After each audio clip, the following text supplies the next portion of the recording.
Ang totoong kwento ng Phineas and Ferb. Yan ang topic na pag-uusapan natin ngayon. Alam naman natin na ito yung kwento ng dalawang magkapatid na lalaki na sina Phineas and Ferb, na sa sobrang talino nilang dalawa, nakakagawa sila ng mga imbensyon na ginagamitan ng siyensya. At meron din silang kapatid na babae na nagngangalang Candice, na lagi silang sinusumbong sa kanilang nanay, ngunit lagi siyang nabibigo sapagkat pagdadating na ang kanyang nanay, ang ginawang imbensyon ng kanyang mga kapatid ay bigla na lang nawawala. Ito ang alam nating kwento na pinapalabas sa telebisyon. Ngunit, alam nyo ba na true story ang palabas na ito? Ito ang tunay na kwento ng Phineas and Ferb. Si Candice ay may malubhang karamdaman na tinatawag na schizophrenia. Dahil sa mga nangyayari hindi maganda sa kanyang buhay. Ito ang mga dahilan kung bakit nasira ang buhay ni Candice.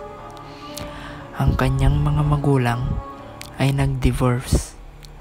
Si Phineas naman ay sa sobrang talino, maraming naiinggit sa kanya sa eskwelahan, kaya siya ay nabubuli at namatay. Si Ferb naman ay pipi, kaya kung mapapansin nyo sa palabas, hindi siya ganong nagsasalita. Nabanggit ko kanina na si Candice ay may sakit na schizophrenia.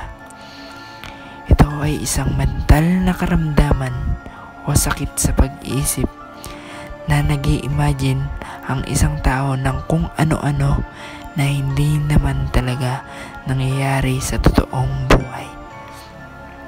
Kaya si Candice ay gumawa ng kanyang sariling mundo gamit ang kanyang malikot na isipan, kung saan nasulat niya sa kanyang diary na pinamagatang The Adventures of Phineas and Ferb. Ito ang kwento na pinalabas sa telebisyon na kung saan sila ay nakakagawa ng mga imbensyon ng kanyang mga kapatid na lalaki, at siya ay magsusumbong sa kanyang nanay, at pagdating ng kanilang nanay ay wala naman siyang madadatnan na imbensyon ng kanyang mga kapatid na lalaki. Nasulat ni Candice ang mga pangyayaring ito sa kanyang diary dahil ito ang kanyang nakikita sa kanyang isipan. Kumbaga, si Candice ay naghahalusinate lamang. At huwag niyong kalimutan ang doktor sa karton na ito na si Dr. Doofenshmirtz, na tinawagan ng kanyang nanay dahil sa hindi na ito natutuwa sa nangyayari sa kanyang anak na si Candice. Binigyan ngayon ng gamot ni Dr. Doofen si Candice para matigil ang pag-iisip nito ng kung ano-ano. Ngunit ito pala ay magiging mapanganib para kay Candice sapagkat siya ay na-addict sa gamot na binigay sa kanya ni Dr. Doofen. Alam naman natin na lahat ng gamot ay may binibigay na side effects sa ating katawan. At isang araw, nakita na lang nila si Candice na nakasabit sa kanyang kwarto.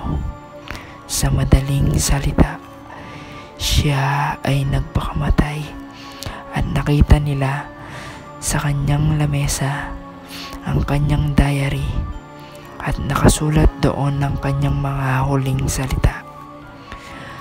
I got addicted to the drug and you guys won't believe me.